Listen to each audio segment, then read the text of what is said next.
Pakinda Musik is a research-based project where music education meets imagination. The project was born from a desire to make music inclusive, and we looked at inclusion from two angles. The first one had to do with looking into different perspectives of music pedagogies around the world. So looking beyond the music pedagogies of our own culture and trying to integrate the perspectives or different ways in which people approach music and music teaching throughout the world.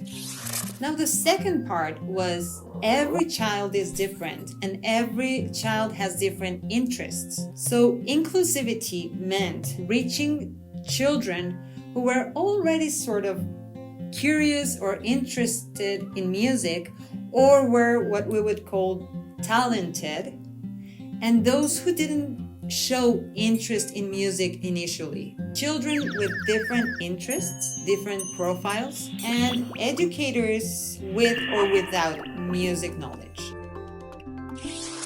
An interdisciplinary approach lets us study music from different angles. So we understand where music and art meet and where music and math meet. So maybe the child that is interested in building things will get musical principles through that medium, while the child who is really interested in painting will also understand music from that perspective. So we don't want to impose music on children. We want them to find musical principles through their own interests.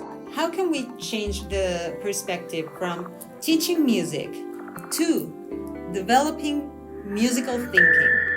We first created a program called The Land of Sounding Colors. This is a story-driven program. It guides us through a magical realm where sound is the basis of a magic system. And following the adventures of the main characters who are exploring different parts of this magical realm lets us explore music from different perspectives, from the way different cultures approach it, and from different disciplines. Every character in the story is very different and understands music and approaches it in a very different way.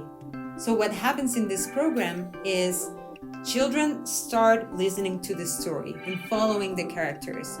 And once they understand music in a very basic level and they have become familiar with the magical realm that we are exploring, we give them some agency. So they start creating their own characters and they inhabit this world, which means now they're gonna guide wherever we want to explore. And we're gonna just facilitate situations where they can explore music in different ways. The pillars behind this specific program are storytelling, RPG or role-playing games, neurodevelopment, and world music pedagogies.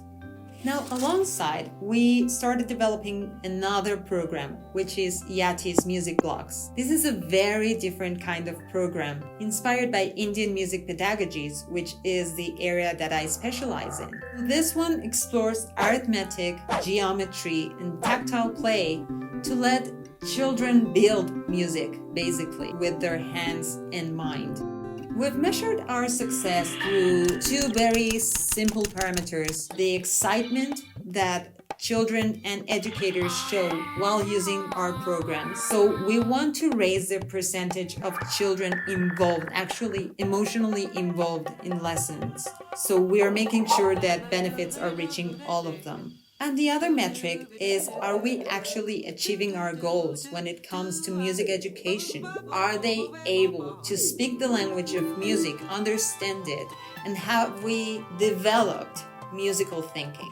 Today, I can very happily say that after a lot of research and trying and failing and trying again, we now have two very strong programs which make children and educators happy And today, these tools are not just classroom solutions. They actually form the core of my doctoral research. So now we are developing resources and courses and other tools for educators who may want to explore these ideas and unlock these creative possibilities in their own classrooms. Because when children are having fun, they learn.